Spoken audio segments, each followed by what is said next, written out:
เรา เพื่อป้องกันเหล่าภัยดินสิ้นทั้งหลายธรรมคุณทูลวางไว้กลางใจเพื่อช่วยหูทั่วถึงชั่วดีสังฆคุณทูลไว้ในชีวิตเพื่อช่วยพิษพ้นทุกข์เป็นสุขีโดยบุญอภิวันอัญชลีสวสดีโดยการนิรันดร์เทิน10 นิ้วกราบแนบใต้ไหวสาปาละมีธรรมในครูบาอาจารย์พระมหาเถรานุเถระท่านเจ้าคณะพระสังฆาธิการทุกรูปทุกตนขอความสุขความสวัสดีในธรรมะแห่งองค์สมเด็จพระสัมมาสัมพุทธเจ้าจงมีแก่บรรดาสาธุชนท่านผู้ฟังทั้งหลายที่ได้มีโอกาสเปิดวิทยุรับฟังรายการเสียงธรรมก่อนรับตาตั้งสถานีวิทยุเพื่อการศึกษาพระพุทธศาสนาและวัฒนธรรม FM ความถี่ 104.50 เมกะเฮิรตซ์วัดฝ่ายหินตำบลสุเทพอำเภอเมืองจังหวัดเชียงใหม่เมตตาในท่านพระครูสมุวิสุวัฒน์ท่านผู้อำนวยการและท่านเจ้าวาดวัดฝ่ายหินแห่งนั้นถวายเวลาธรรมภาพพระมหาประสิทธธรรมาภินันโทน้อมนำเอาอรรถธรรมคำสอนในทางพระพุทธศาสนามาเป็นปฏิพรต่อบุญแทนคุณข้าวน้ำสถานาบุญทุกคนทุกท่านมาพร้อมใจกันแล้วจะได้นำปาญาติโยมกราบพระไหว้พระเป็นลำดับไปเนอะกราบ1กราบ2กราบ3กราบ4กราบ5อะระหังสัมมาสัมพุทโธภะวาพุทธังภะวันตังวิวาเดมิกราบสวากขาโตภะวตาธัมโมธัมมังนะมัสสามิกราบสุปฏิปันโนภะวะโตสาวกสังโฆสังฆังนะมามิกราบมาตาปิตุคุณังอะหังวันตามิกราบคุณูปการีวันตามิกราบพระพุทธกราบพระธรรมกราบพระสงฆ์กราบระลึกถึงคุณพ่อคุณแม่กราบระลึกถึงคุณของครูบาอาจารย์ต่อไปตั้งอกตั้งใจโยขันแก้ว5 โกฏาเป็นลำดับไปเนอะ โยสันนิสิโนวระโพธิมูเลมารังสเสนังมหันติงวิจโยสัมโพธิมากันจิงวะอนันตัญญโนโลกุตโมตังปันนามามิพุทธังอัตถังกิโกอริยปัตโตจะนานังโมฆะภเวสายาอุจุกามะโกยังสันติกโรทุทัสโสนโยปานิยานิโก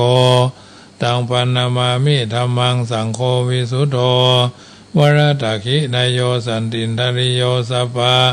มาราปะหิโนคุเนหิเนเกหิสมิติปัตโตอนาสโวตังปันนามามิสังฆังนามามิพุทธังกุณาสาคารันตังนามามิธัมมังมุนีราชเตสิตังนามามิสังฆังมุนีราชสาวกังนามามิกัมมทานังนิพพานาติกัมมุปายังนามามิกัมมทานาทายกาจาริยังนิพพานามกุเตสกังอัจจโยโนปันเตจักมายะถาภเลยะถามูระเหยะถามูระหังยะถากุสลังเยมะยังพุทธธัมมาสังฆกัมมทานาทายกาจาริยาสังฆเตสุปัญจรัตเนสุอาทิเทวาปัจจุปันเนวะอวิวายาทิวาราหุวากายเยนะวาวาจายะวามนาสาวาปะมาตามะนาการวามการิมาเตมะยังอัจจยังอัจจยโตทิสวายตาธัมมังปฏิกโรมาเตสันโนปันเตพุทธาติรัตนาปัญจกังอนุกัมปังอุปาทายะอัจจยังอัจจยะอุปาทายะอัจจอนุกัมปังอุปาทายะอัจจยังอัจจยโตปฏิกนันโต ขะมันตัวยติสังวริสามานาปุเนวังกาลิสามาพุทธปูจามหาเทจาธรรมปูจามหาปัญญาสังฆปูจามหาลาภาปูจาละเหปูจายะโตพุเทยะทิวาสาวะเกปะปัญจสมาธิกันเตติเนโสกาปริเทเวเตตาทิเสปูจายะโตนิพุเทกะอากุโตปเยสกาปุญญาสังฆตุงอิเมตามาปิเกนะจิอิมินาอากิตุปาปุบาราจาการวะกะเมนะเมตตายาพุทธสันทัสสนัญจลภามหาเสยวานุปัจจโตพุทโธเมตตโยเตวะภูจิโตสังสาเลสังสารันโตภิอปเยนะคามามหาเสยวานุปัจจโตพุทโธเมตตโยเตวะภูจิโตสังสาเลสังสารันโตภิอปเยนะคามามหาเสนิพพานะปัจจโยโหตุโนนิจจัง นะโมตัสสะภะคะวะโตอะระหะโตสัมมาสัมพุทธัสสะนะโมตัสสะภะคะวะโตอะระหะโตสัมมาสัมพุทธัสสะนะโมตัสสะภะคะวะโตอะระหะโตสัมมาสัมพุทธัสสะนะโมตัสสะภะคะวะโตอะระหะโตสัมมาสัมพุทธัสสะพุทธังสรณังกัจฉามิธัมมังสรณังกัจฉามิสังฆังสรณังกัจฉามิทุติยัมปิพุทธังสรณังกัจฉามิทุติยัมปิธัมมังสรณังกัจฉามิทุติยัมปิสังฆังสรณังกัจฉามิตติยัมปิพุทธังสรณังกัจฉามิตติยัมปิธัมมังสรณังกัจฉามิตติยัมปิสังฆังสารนังกัจจามิสารนากัมมานังพุทโธสัพพัญโยทยานโนธัมโมโลกุตโลนาวาสังโฆมัคคะปะละโตจะอิเจตังรัตนะทยังเอตัสสะอนุภาเวนะสัพพะอันตรายโยวินาสันตุโนยัสสานุสาลเนนะปิอันตาลิเขปิปานิโนปฏิทา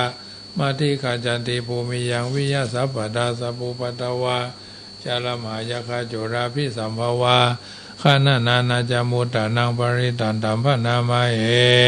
เอวเมสุตังเอกังสัมมายังภควาสาวัตถิยังวิหารติเจตวันเนอนาถาบินีกัสสะอารเมตระโขภควาภิกขุอมันเตสิภิกขโวติพระทันเตติเตภิกขุภควะโตปัจจโสสงภควาเอตตะโวจาภูตาภูปังภิกขเวเทวาสุรสังฆโมสมุปยุลโหอาโหสีอาตะโขภิกขเวสโกเทวานามินโดเทเวตาวติงเสอมันเตสิสเจมาริสาเทวานังสังฆา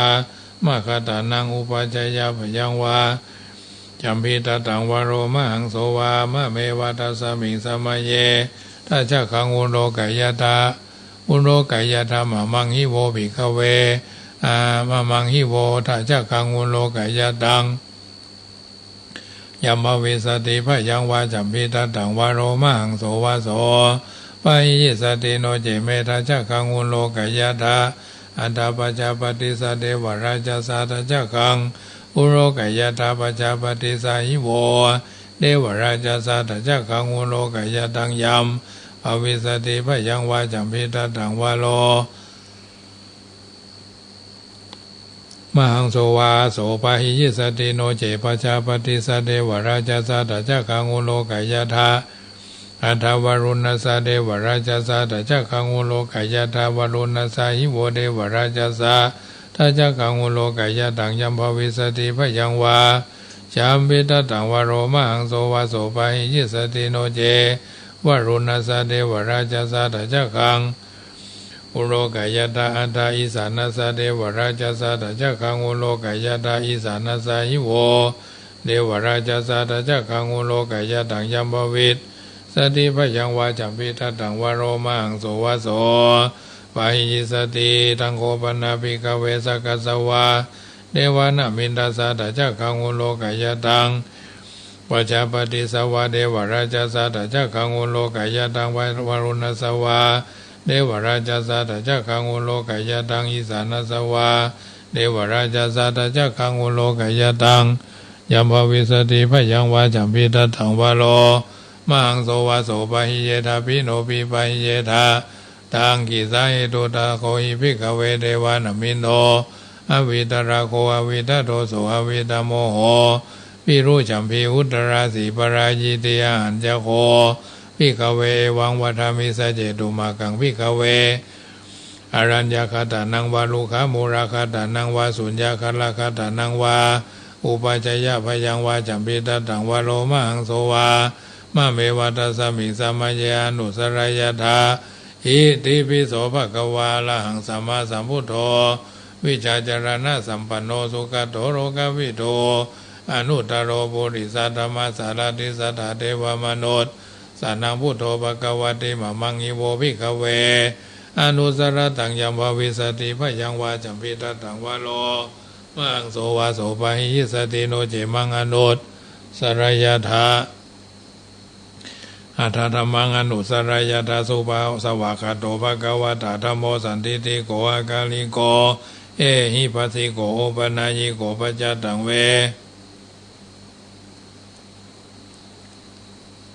ทิตาโพวิญโยหิเตธัมมังหิโวภิกขเวอนุสรตังยัมภวิสติพยังวาจัมพิตตังวโรมหังโสวะโสปะหิสติโนเจธัมมังอนุสรายตาอัตตสังฆังอนุสรายตาสุปฏิปันโนภะคะวะโตสาวกสังโฆอุจุปฏิปันโนภะคะวะโตสาวกสังโฆยายาปฏิปันโนภะคะวะโตสาวกสังโฆสามิจิปฏิปันโนภะคะวะโตสาวกสังโฆยติทังจัตตาริปุริสายุคานิอัฏฐาปุริสาปุคารายสาภะคะวะโตสาวกสังโฆอหุนโยปะหุนโยตักขินโยอัญชลีกาลานิโยอนุตรังปุญญเกตังโลกัสสติสังฆังอีโวภิกขเวอนุสรตังยัมภวิสติพยังวาจัมพิตตังวโรมังโสวะโสปะหิสติตังกิสาเหตุตถาคโตหิภิกขเวอรหังสัมมาสัมพุทโธวิทัรโควิทัโตโสวิตโมโหอภิโรหะจัมพีอนุตรสีอปรายิติอิตัมโวจาภคะวะอิตังวัตโตนาสุขโตอัตถปรังเอตัตโวจาสัทธาอารัญเยลุขามุเรวะสุญญาคาเลวะภิกขโวอนุสเรทาสัมพุทธังพยังตุมหากาโนสิยาโนเจพุทธังสรายตาโรกาเจตังนาราสพังอัฏฐธรรมังสรายตานิยานิกังโสเทสิตังโนเจธรรมังสรายตานิยานิกังอัฏฐสังฆังสรายตาปุญญเกตังอนุตตรังเอวัมพุทธังสัตลันตานังธรรมังสังฆัญจาภิกขโวพยังวาจัมพิตตังวโรมหังโสนาเหสติติปิโสภะคะวะตานาปารมีสัมปันโนตานะอุปปารมีสัมปันโนตานะปารมัตตาปารมีสัมปันโนเมตตาไมตรีกรุณามุทิตาอุเบกขาปารมีสัมปันโนอิติปิโสภะคะวะศีลปารมีสัมปันโนศีลอุปปารมีสัมปันโนศีลปารามัตถาปารมีสัมปันโนเมตตาไมตรีกรุณามุทิตาอุเบกขาปารมีสัมปันโนอิติปิโสภะคะวะเนคขมะปารมีสัมปันโนเนคขมะอุปปารมีสัมปันโนเนคขมะปารามัตถาปารมีสัมปันโนเมตตาไมตรีกรุณามุทิตาอุเบกขาปารมีสัมปันโนอิติปิโสภะคะวะปัญญาปารมีสัมปันโนปัญญาอุปปารมีสัมปันโนปัญญาปรมัตถะปารมีสัมปันโนเมตตาไมตรีกรุณามุทิตาอุเบกขาปารมีสัมปันโนทิปิโสภะคะวะปัญญาปารมีสัมปันโนปัญญาอุปปารมีสัมปันโนปัญญาปรมัตถะปารมีสัมปันโนเมตตาไมตรีกรุณามุทิตาอุเบกขาปารมีสัมปันโนติปิโสภะคะวะปัญญาปารมีสัมปันโนปัญญาอุปปารมีสัมปันโนปัญญาปรมัตถปารมีสัมปันโนเมตตาไมตรีกรุณามุทิตาอุเบกขาปารมีสัมปันโนอิติปิโสภะคะวะวิริยะปารมีสัมปันโนวิริยะอุปปารมีสัมปันโนวิริยะปรมัตถปารมีสัมปันโนเมตตาไมตรีกรุณามุทิตา อุเบกขาบารมีสัมปันโนอิติปิโสภควาวิริยะบารมีสัมปันโนวิริยะอุปบารมีสัมปันโนวิริยะปรามาตะบารมีสัมปันโนเมตตาไมตรีกรุณามุทิตาอุเบกขาบารมีสัมปันโนอิติปิโสภควาขันติบารมีสัมปันโนขันติอุปบารมีสัมปันโนขันติปรามาตาบารมีสัมปันโนเมตตาไมตรีกรุณามุทิตาอุเบกขาบารมีสัมปันโนทิปิโสภควาสัจจะบารมีสัมปันโนสัจจะอุปบารมีสัมปันโนสัจจะปรามาตาบารมีสัมปันโนเมตตาไมตรีกรุณามุทิตาอุเบกขาบารมีสัมปันโนทิปิโสภควาอธิฐานะบารมีสัมปันโนอธิฐานะอุปบารมีสัมปันโนอธิฐานะปรามาตาบารมีสัมปันโนเมตตาไมตรีกรุณามุทิตาอุเบกขาบารมีสัมปันโนอิติปิโสภควา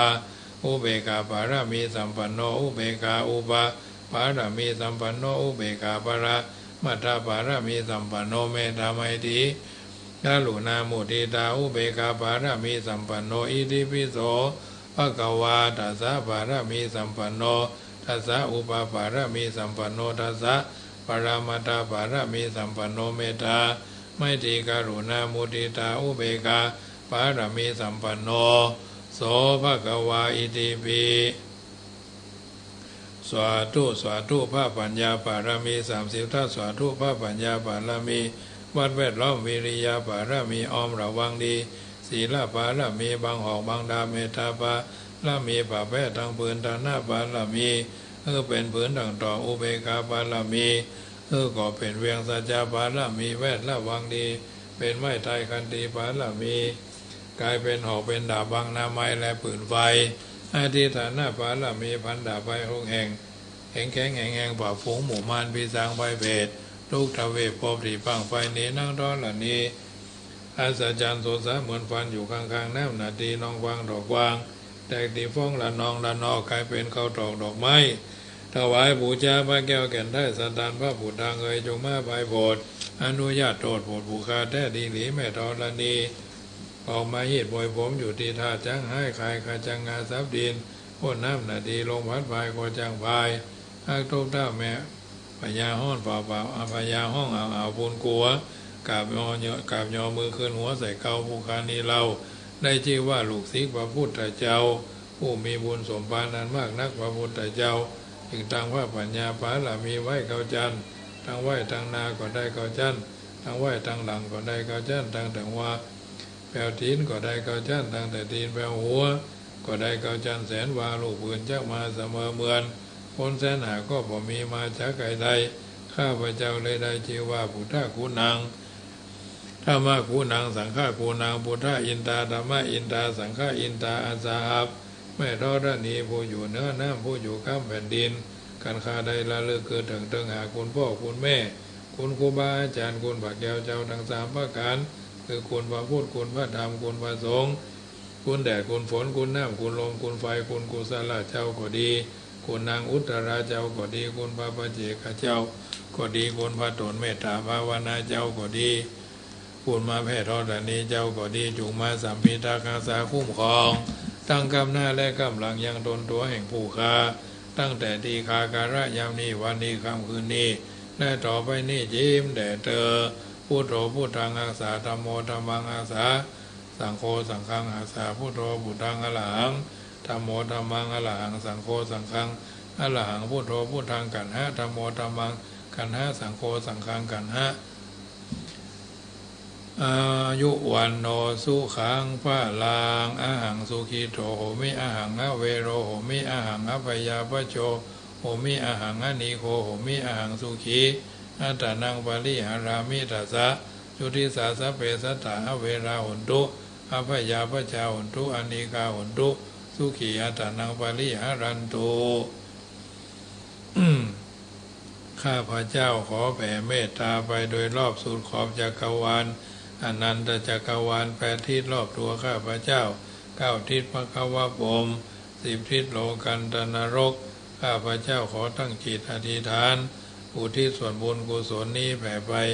ใ ให้ไพศาลถึงพ่อแม่และครูบา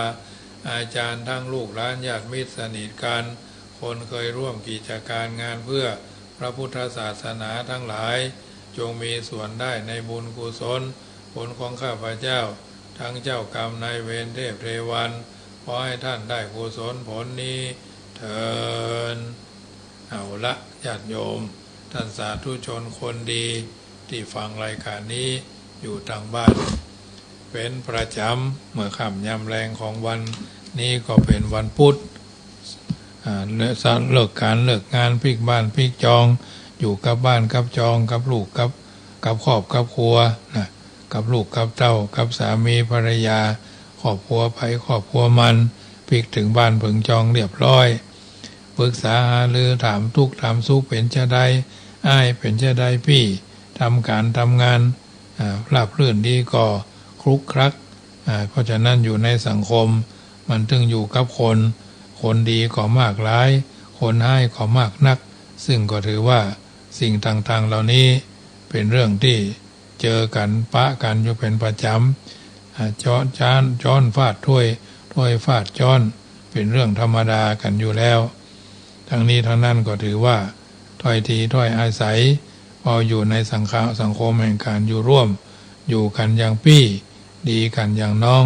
ปองดองกันเหมือนญาติชาติประเทศก็จะเจริญพระพุทธศาสนาก็จะรุ่งเรืองไปตามสภาวะการคำแรงวันนี้ก็จะได้อู้เอิญเจริญพรมาถึงเรื่องของเรื่องเสกมนต์ซึ่งก็ได้อู้เอิญเจริญพรให้ญาติโยมได้ฟังมาอยู่ช่วงหนึ่งเป็นเรื่องที่อู้เอิญเจริญพรเรื่องหนึ่งที่พระพุทธเจ้าตรัสไว้ในพระสูตรชื่อองค์อังคุริมาราภริตเป็นเรื่องของพ่อชายลูกชายปุโรหิตและนางมันตานีในแคว้นโกศลเวลาที่เกิดลูกออกมาจากท้องแม่คือครรภ์มารดาบังเกิดเหตุอัศจรรย์ทั่วพระนครพ่อตรวจดูเลิกว่าลูกบ่าวเนี่ยอาจจะเป็นคนมีอัศจรรย์หลายๆอย่างยังนำความกราบทูลพระราชาพระองค์รับสั่งให้เลี้ยงดูโดยบ่ต้องลงทันเพราะเรื่องที่เขาเป็นโจรยังเป็นอนาคตพ่อบาหารเตื้อเมื่อเขาใหญ่เป็นหนุ่มเจริญวัยใหญ่หน้าอาบานขึ้นมาพ่อก็ส่งไปเรียนวิชาอาคมในสำนักตากศิลาตั้งชื่อเขาว่าอหิงสกะณสำนักอาจารย์ที่สาปาโมกเขาเรียนวิชาอาคมคล่องแคล่วชำนาญการเร็วรวดเร็วจนผู้ที่อาจารย์โปรดปรานเป็นที่อิจฉาริษยาของเพื่อนนักเรียนรุ่นเดียวกันเพื่อนเหล่านั้นเป่าหูอาจารย์จนลงเชื่อแล้วออกอุบายในการที่จะหิงสกะเสียโดยปริยายจึงสั่งให้เอานิ้วมือคนมาคบปั่นนิ้วเพื่อเป็นเครื่องประกอบการเฮียนมนต์เนาะอหิงสกะก็เข้าไปป่าล่าชีวิตคนเปิดตัดเอานิ้วมือตั้งแต่การล่าบัดนั่นมาบ่เมินเหมือนนานชื่อของเขาก็กระช่อนไปทั่วเมืองว่าองคุลิมานภายหลังที่เพิ่นสมเด็จพระบรมศาสดาเสด็จไปโปรดองคุลิมานกับใจบรรพชาอุปสมบทในทางในพระธรรมวินัยหลังจากบวชแล้วท่านก็ไปบิณฑบาตประชาชนก็แตกตื่นวิ่งหนีกันด้วยความกลัวเนาะด้วยความกลัวว่าโอ้มหาโจรนี่หรอ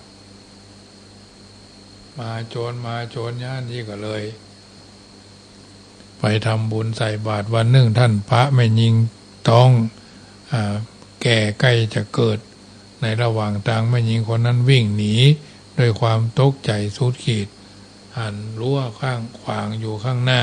ก็พยายามจะเล็ดลอดหัวแต่รอดไปไม่ได้เพราะมันเกิกต้องติดค้างอยู่ที่หัว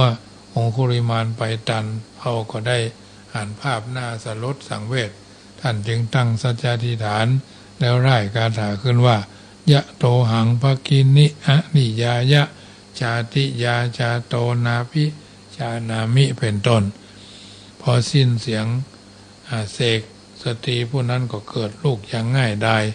ราวกับเทน้ำออกจากกระบอกตั้งแต่วันนั้นมาประชาชนก็ลือกันไปทั่วเมืองว่าพระองคุลิมานมีมนต์สามารถเสกขึ้นมายิงเกิดลูกได้ง่ายคนทั้งหลายจึงพากันไปขอน้ำมนต์จากท่านพระองคุลิมานอังคุลิมานเสมอมาแม้บางครั้งบัพพะท่านก็เอาน้ำล้างที่นั่งมาอาบมากินก็สำเร็จเป็นประโยชน์เช่นเดียวกันเนาะนี้เป็นเรื่องความเชื่อของเรื่องน้ำมนต์เสกมนต์ในตอนต้นพุทธกาลยังมีเรื่องเสกเป่าแถมหลายเรื่องหลายรสเนาะญาติโยมทั้งหลายอาตมาภาพเองแต่ก่อนก็บ่ค่อยเชื่อเท่าใดนะเรื่องน้ำมนต์เสกน้ำมนต์พ่นน้ำหมากแต่บังเอิญว่าได้มาอยู่สำนักวัดยังกำเปิ่นก็มีพุทธมงคลคาถาครูบาเจ้าปวนญาณวีโรเปิ่นก็ได้ล่างเอาไว้เนาะได้ล่างเอาไว้ครูบาเจ้าสรีนวลครูบาเจ้าสีนวลก็สืบกันมาอาตมาภาพก็เป็นรุ่นที่3เนาะสืบกันมาเพราะว่าท่านมหาอดีตเจ้าอาวาสวัดจังกำชื่อว่าครูบาโปนญาณวีโรหรือญาณวีระ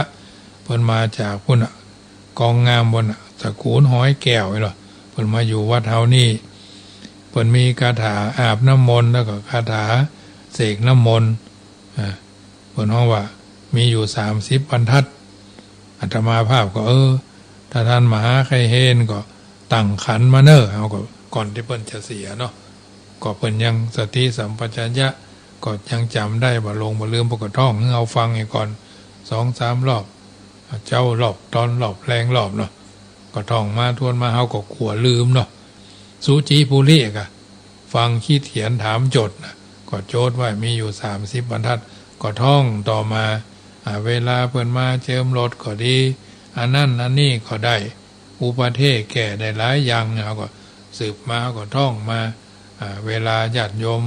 ผัวลึกเมียบ่ฟังก็เสกน้ำมนต์ให้กินเมียลึกผัวบ่ฟังก็เสกน้ำมนต์ให้กินลูกลึกหลานลึกละอ่อนลึกเนาะก็เสกน้ำมนต์ให้กินเขาก็เอาน้ำมา7 บ่อเนาะน้ำบ่อไปจะน้ำก๊อกนะก็เสกคือเพื่อนนั้นล่ะก็ทำมาหลายสิ่งหลายอย่างในเวลา25 ปีที่ผ่านมาก็ใช้อันเนี้ยครูบาอาจารย์เพื่อก็สืบกันมา ถ้าหากจะได้ก็ต้องท่องเอาก็จำไปท่องไปเนาะท่องให้เพื่อนฟังบอกว่าปรากฏพอใจละอันนี้ก็เป็นส่วนหนึ่งเพื่อนเขาว่าคาถาอาบน้ำพระพุทธมนต์ฉบับวัดช้างคำนี่นะมันมีตัวหนังสือเมืองอยู่อาตมาภาพก็มาอู้เอิญเจริญพรเอาเรื่องของเสกมนต์มาอู้ให้ญาติโยมได้ฟังเป็นอุทาหรณ์เป็นกรณีศึกษาเนาะเชื่อหรือไม่ก็อยู่ที่ตัวเฮานั่นแหละดีชั่วอยู่ที่ตัวเราทำสูงต่ำอยู่ที่เฮาทำตัวเป็นเรื่องราวที่เรื่องน้ำมนต์ในตอนต้นพุทธกาลมีเรื่องเสกเป่าหลายต่อหลายอย่างหลายต่อหลายเรื่องจนชาวบ้านถือเป็นแบบอย่างปากันขอน้ำมนต์ตู้เจ้าพระเนรเพื่อบันดาลประสิทธิ์ประสาทจะไปเลือกตั้งจะไปคัดเลือกทหารก็เอาเสกน้ำมนต์จะไปอันนั้นอันนี้ค้าขายบดีฝันให้เนาะก็เอาพ่นน้ำมนต์อีกเป่าบสบายเนาะอันนั้นอันนี้กั้งละอ่อนให้ไม่คืนนี่ก็เสกน้ำมนต์ตบหัวก็รู้สึกว่าดีมาเนาะอันนี้ก็เป็นเรื่องของการเสกมนต์ข้อที่1เสกมนต์ข้อที่2ก็พิจารณาตามข้อที่จริงในเรื่องทั้งสองเล่ามาเนี้ยจะเห็นได้ว่าน้ำพระพุทธมนต์มีความซับซิดอยู่แต่ก็เป็นเพียงสิ่งประกอบสาระสำคัญอยู่ที่สิ่งอื่นบ่ใช่อยู่ที่น้ำมนต์แต่อย่างเดียวอันเรื่องทุพพิกภัยที่เกิดขึ้นในนครไผ่สาลีนั่นเป็นเรื่องจริงเมื่อความอดอยากแค้นเกิดขึ้นแล้ว ความเป็นมนุษย์ของชาวเมืองไผ่สาลีก็ลดน้อยลงไปทุกเตื้อทุกทีความเป็นมนุษย์ก็เกิดขึ้นมาทันทีเนาะเกิดขึ้นมาทันทีที่หันแก่ตัวอยู่แล้วก็ยิ่งทวีความหันแก่ตัวขึ้นไปการเบียดเบียนล้างผลาญกันก็ย่อมเกิดโดยมาอย่างแน่นอน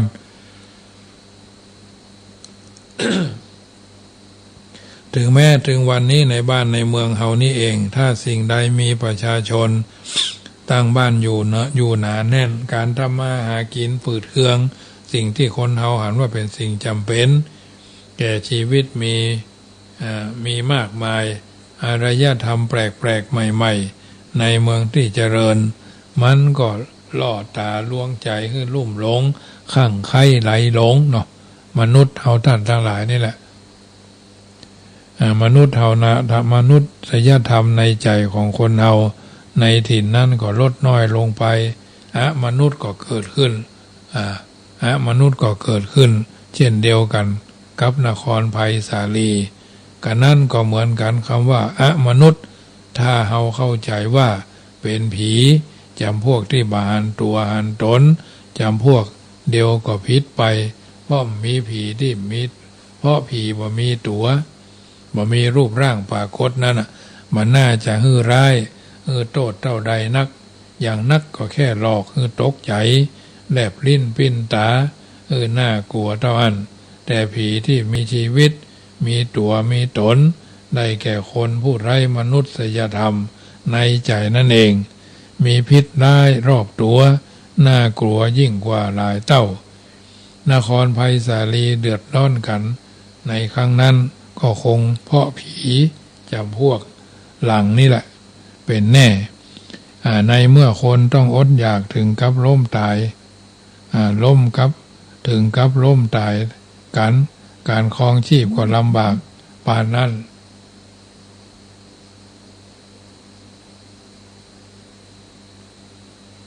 ถึงลำบากปานนั้นโรคภัยไข้เจ็บก็ต้องเกิดขึ้นอย่างแน่นอนคราวนี้ลองรับตาพิจารณาพอข้อเท็จจริงในตอนที่พระพุทธเจ้าเสด็จไปโปรดดูพ่องในเรื่องราวก็บอกอยู่แล้วว่าการเชิญเสด็จคราวนั้นเป็นมติความหันดีหันชอบของคนถึงเมืองการรับและส่งเสด็จก็เป็นไปโดยพระบัญชาของกษัตริย์ทั้งสองนครฉะนั้นการเตรียมงานต้องมโหฬารยิ่งใหญ่อย่างยิ่งบ้านเมืองจะถูกกวาดล้างอย่างสะอาดสะอ้านตามที่ในเรื่องเล่าว่ามีฝนบกคารพัดตกลงมาชำระล้างสิ่งหัวหิดผีหัวผีตายพ่องผีซากผีอย่างนะเจ้านายชั้นรองเจ้าเมืองรองลงมาจะต้องยกขบวนกันไปล่วงหน้าสัมภาระต่างๆจำพวกเครื่องกินเครื่องใจและยารักษาโรคก็จะต้องถูกขนไปจากแคว้นมคธเป็นขบวนบรรดามนุษย์ทั้งหลายคือคนจำพวกที่หากินในทางทุจริตพอได้ข่าวเจ้านายมากอกวาดกลัวเพราะเขามีความพิษเป็นชนักติดหลังอยู่อย่างใดเสียก็จะต้องเพ่นหนีไปก่อนโดยบัดทันที่จะถูกน้ำพระพุทธมนต์เสียด้วยซ้ำไปอาหารการกินที่นำเข้าไปก็แก้ความขาดแคลนในนครไผ่สาลีให้หมดไปขั้นถึงวันที่พระพุทธเจ้าเสด็จแต่ชาวเมืองถึงหมดคงจะต้องมาจุ่มนุมกันในที่จุ่มนุมนั่นเองพระบรมศาสดาทรงรับสั่งให้พระอานนท์ไปสาธยายรัตนสูตรและพระพรมน้ำพระพุทธมนต์ซึ่งเรื่องราวใหญ่ในสูตรนั้นพรรณนาถึงพระคุณพระพุทธเจ้าพระธรรมพระสงฆ์เป็นส่วนใหญ่ประชาชนชาวไผ่สาลีซึ่งโดยปกติเป็นผู้มีศรัทธาเลื่อมใสในพระธรรมคำสอนของพระบรมศาสดาอยู่แล้วโดยพระเจ้าฤทธวีนั้นได้บรรลุธรรมชั้นโสดาบันมาก่อนเมื่อได้ฟัง บทสวดรัตนสูตรจึงเพิ่มศรัทธาและปัญญายิ่งขึ้นเป็นทวีคูณทุพพิกภัยหมดไปแล้วบรรดาอมนุษย์ทั้งหลายก็อันตรธานหายแซบหายสอยหายสูญไปเลยโรคภัยไข้เจ็บก็สลายตัวไปด้วยเหตุด้วยผลประชาชนผู้ที่เคยใจต่ำทรามในลักษณะอาการต่างๆได้ทราบซึ้งใจในรสธรรมก็ยกฐานะทางจิตใจของตนขึ้นสู่ขึ้นสูงส่งขึ้นมีสง่ามีความสว่างไสวในการดำเนินชีวิตเขาผู้ที่เคยทำมาหากินโดยทางทุจริตก็กลับใจได้มากึดตั้งเนื้อตั้งตัวทำมาหากินตามทำนองครองธรรมจึงเป็นการแน่นอนเหลือเกินที่พยันอันตรายต่างๆจะต้องสลายตัวไปโดยเตชะพุทธานุภาพธรรมานุภาพสังฆานุภาพด้วยประการดังกล่าวในเรื่องที่สองข้อเท็จจริงยิ่งปรากฏเด่นชัดพระอังคุลิมานนั้นเมื่อยังเป็นเจ้าบ้านได้ทำชื่อเสียงไว้ในทางดุร้าย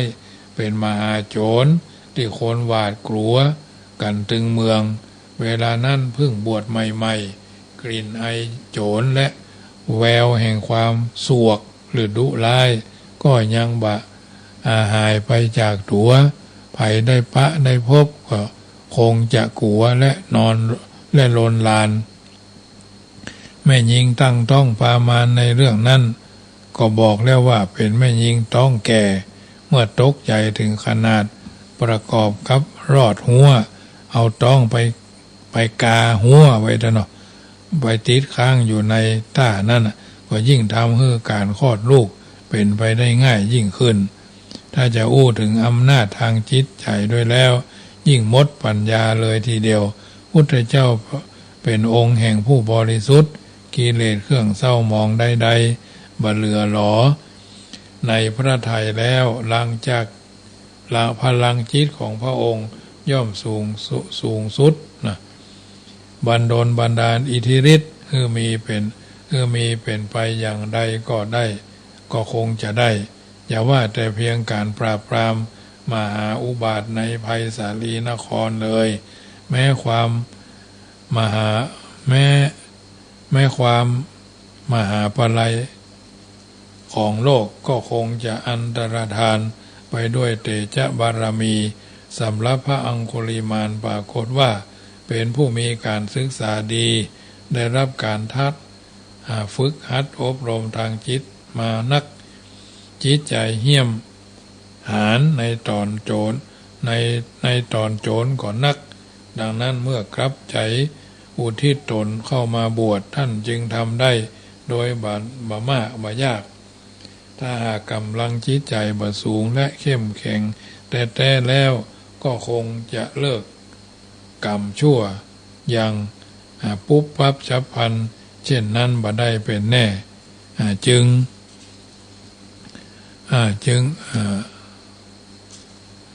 งบ่เป็นการแปลกประหลาดอะไรอย่างใดในสัจจวาจาและมนต์คาถาของท่านที่มีอำนาจศักดิ์สิทธิ์ขึ้นมาได้หันปานนั้นรวมความว่าการเสกมนต์เป็นสิ่งที่มีฤทธิ์มีอำนาจอาจจะดลบันดาลความสำเร็จได้แต่ดวงจิตที่อิทธิฤทธิ์เช่นนั้นก็เพราะการฝึกหัดอบรมจิตนั่นมาจนชำนาญแล้วกิเลสเครื่องเศร้าหมองที่เป็นเครื่องบ่อนทำลายกำลังใจได้ล่วงลุดไปมากเพียงใดพลังจิตก็เกิดขึ้นมากเพียงนั้นมนต์คือคาถานั้นแต่เดิมที่เป็นสิ่งที่สิ่งที่หมายถึงคำถ้อยคำอันศักดิ์สิทธิ์เป็นคำบาลีสันสกฤตซึ่งแปลบ่ออกท่องบนยากและบ่ฮู้ความหมายด้วยแล้วยิ่งมีความขลังตกมาถึงยุคพุทธกาลมนต์คาถาหมายถึงถ้อยคำสุภาษิตเป็นคำอธิบายธรรมะกรรมพรรณนาคุณพระรัตนตรัยใครได้ยิน ใครได้ฟังบังเกิดจัตถศรัทธาบังเกิดสติปัญญาความรู้แจ้งหันจริงและบังเกิดอุตสาหะในการประพฤติปฏิบัติตามข้อความนั้นความขลังและความศักดิ์สิทธิ์ของมนต์คาถาในพระพุทธศาสนา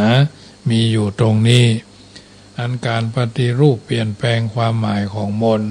คาถาจากความขลังที่แปลบาออกเป็นเนื้อความที่แปลได้เป็นข้อความที่คือความรู้อย่างตรงไปตรงมานี้มีเรื่องราวปรากฏอยู่ในคัมภีร์พระธรรมบทเรื่องหนึ่งจะได้นำมาเล่าพอเป็นตัวอย่างว่าเมินมานักแก่กุลบุตรเจ้าปาราณสีคนหนึ่งสมมุติชื่อว่านายสุมนเนี่ยไปฝากตัวเป็นลูกศิษย์ของอาจารย์ที่สาปาโมกในนครตักกศิลานายสุมนเนี่ยตั้งใจปฏิบัติบำรุงอาจารย์ผู้สอนผู้สั่งอย่างดียิ่งแต่เขาเป็นคนอาภัพสติปัญญาพยายามแต่เน้อตั้งใจแต่เน้อเอาใจใส่มากมายพยายามเล่าเรียนสักเท่าใดก็ไม่สำเร็จในวิชาการสักอย่างเดียวเมินอาจารย์เองก็หันใจในความภักดีของลูกศิษย์มากแต่ก็ช่วยอย่างบ่ได้เวลาล่วงเมินไปหลายปีจนกระทั่งเขากราบอำลาเพื่อจะปิกบ้านอาจารย์จึงผูกมนต์ไว้บทหนึ่งมีข้อความสั้นๆซึ่งแปลแล้วได้ความว่าท่านอย่าพยายามนะอย่าพยายามเลยท่านจะพยายามไปทำไมเพราะเรารู้เรื่องที่ท่านทำแล้วนั่นแล้วเพราะเรารู้เรื่องที่ท่านจะทำนั้นแล้วเรารู้แล้วนะเรารู้แล้วละเนี่ยสุมนสาธยายจำได้ขึ้นใจแล้วก็กราบลาอาจารย์พอถึงบ้านแม่ก็ดีใจแม่ก็ดีใจปีติยินดีที่ลูกสำเร็จการศึกษาพิกมาแล้วจัดการเลี้ยงต้อนรับลูกบ่าวเป็นการใหญ่วันเดียวกันนั้นพระเจ้าปาราณสีทรงพระดำริว่าโอ้อยู่ในหัวในวังก้ายเฮ้ยใครไปเสาะเอี่ยวทั้งนอกวังบ้างเหรอเนี่ยการประทับอยู่แต่ในพระราชวังมีโอกาสได้หู้ข่าวข้อเท็จจริงเกี่ยวกับการปฏิบัติของลูกเมืองไผ่ฟ้าประชาชนปฏิบัติบำรุงบ้านเมืองอย่างไรจึงปลอมพระองค์เสด็จสัญจรล่อนแรมล่อนเล่ตามระแวกบ้านแต่ลำพังกลางดึกของคืนวันนั้นคนในบ้านสุมนกำลังรับสนิทหมู่โจรปากันรอบขุดอุโมงค์เพื่อจะเข้ามาลักของในบ้านแผนการของหมู่นั้นบรรลุผลสำเร็จเข้ามาในบ้านได้อย่างง่ายดายแต่ในขณะที่กำลังสอดสายตาพอจะลักของมีค่าอยู่นั่นนายสุมนก็ภาวะตื่นขึ้นมาแล้วเขาก็เสกมนต์ขึ้นใดฉับพลันตามกิจวัตรที่เขาเคยปฏิบัติมาว่าท่านอย่าพยายามเลยอย่าพยายามนะท่านจะพยายามไปทำไมไม่มีประโยชน์หรอกเรารู้เรื่องที่ท่านกัดจะทำแล้วเราก็รู้แล้วละเนี่ยท่านอย่าพยายามเลยอย่าพยายามนะท่านจะพยายามไปทำไมไม่มีประโยชน์หรอกเรารู้เรื่องที่ท่านจะทำแล้วเรารู้แล้วละหมู่โจรได้ยินก็ตกใจกลัวเกิดว่าการกระทำของตนผู้มีคนอื่นหันเสียแล้วพยายามกันกระโดดหนีไปในความมืดพระราชาประทับดูเหตุการณ์อยู่ในที่ใกล้ทรงทราบโดยตลอดจึงทรงกำหนดทิศทางแล้วเสด็จปิกพระนครอันนี้ก็เปรียบเหมือนสมัยปัจจุบันเนาะเพิ่นติดเพิ่นติดกล้องวงจรปิดเนาะไว้ยับจอวงจรปิดรุ่งเจ้ามาพระราชารับสั่งให้ราชบุรุษไปเชิญตัวนายสุมนเข้ามาในพระราชนิเวศตัดถามเรื่องราวที่เขาไปศึกษาวิชาอาคมจากตักกศิลานครพ ระองค์ทรงขอเรียนคาถาอาคมนั้นโดยสุมนก็ไม่ได้คัดพระราชประสงค์พระราชทานพระราชาทรงประทับเหนืออาสนะที่เสมอกันแล้วทรงเฮียนเอามนต์บทนั้นคั้นแล้วก็พระราชทานทรัพย์แก่สุมนเพื่อปูชาอาจริยคุณตามธรรมเนียมในกรุงพาราณสีมีเสนาบดีผู้มักใหญ่ไฟสูงอยู่ผู้หนึ่งเขาคิดจะล้มราชบัลลังก์แล้วขึ้นเป็นพระเจ้าอยู่หัวเสียเองจึงหาอุบายไปตีสนิทกับนายภูษามาลาผู้ที่มีหน้าที่ปรงพระมัตสุคือช่างโกนหนวดเนาะตัดพระเกศาคือผมของพระราชาว่าจ้างนายคนนั้นด้วยทรัพย์ปันหนึ่งเชือดพระศอกของพระเจ้าอยู่หัวตนนั้นองค์นั้นด้วยมีดโกนในเวลาที่จะทำปรงพระมัตสุคือหนวด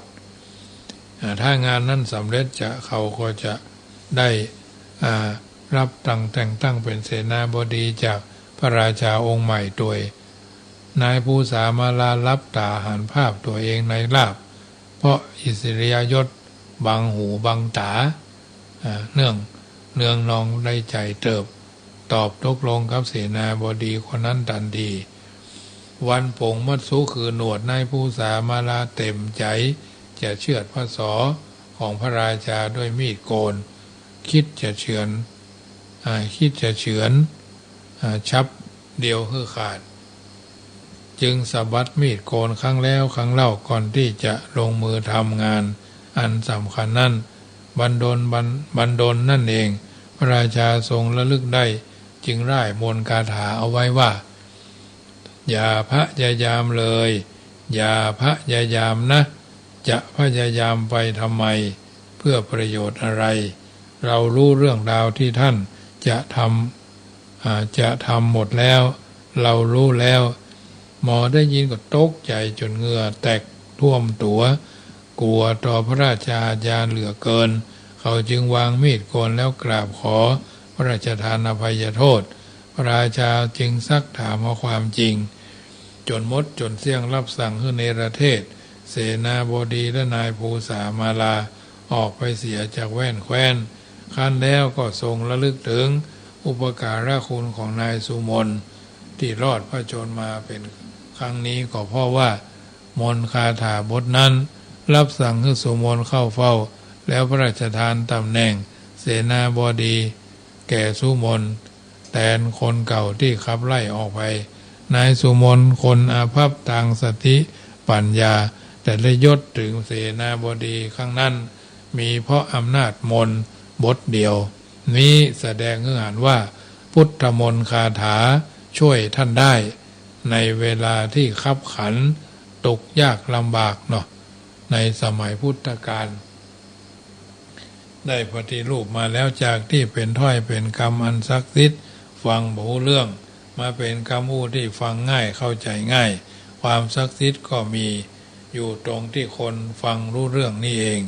ญาติโยมสาธุชนท่านผู้ฟังทั้งหลายอันนี้เป็นเรื่องของพุทธมงคลคาถาเป็นวันที่2ญาติโยมได้ยินได้ฟังวันพรุ่งนี้ก็จะต่อเรื่องใหม่เป็นลำดับไปค่ำคืนวันนี้รายการเสียงธรรมก่อนรับตาวิทยุเพื่อการศึกษาพุทธศาสนาและจริยธรรม FM 104.50 ดำเนินรายการโดยอาตมาภาพพระมหาประสิทธธรรมาภินันโทวัดจังกำตำบลมะกอกอำเภอป่าซางจังหวัดลำพูนเผยแผ่ธรรมในนามของคณะสงฆ์หน่วยอบรมประชาชนประจำตำบลมะกอกหน่วยเผยแผ่ศีลธรรมของกรมการศาสนากระทรวงวัฒนธรรมเบอร์โทรศัพท์061-547-6539 061-547-6539ทางนี้ทางนั้นน้อมเอิญเจริญพรบรรดาญาติโยมอาสาธุชนได้ยินได้ฟังแล้วนำไปเป็นข้อพินิจพิจารณาจะได้เกิดประโยชน์สดที่ผลเป็นอาหารใจเป็นอาหารกายที่เอาท่านทั้งหลายได้ยินได้ฟังเป็นลำดับไปฉะนั้นคำแรงวันนี้สมสมัยได้เวลาขอนำรายการจากท่านไปก่อน รัตนัตยานุภาเวนะรัตนัตยเตจสาสะทาโสถีพระวันตุโวอายุวันโนสุขังปะลังขอเจริญพร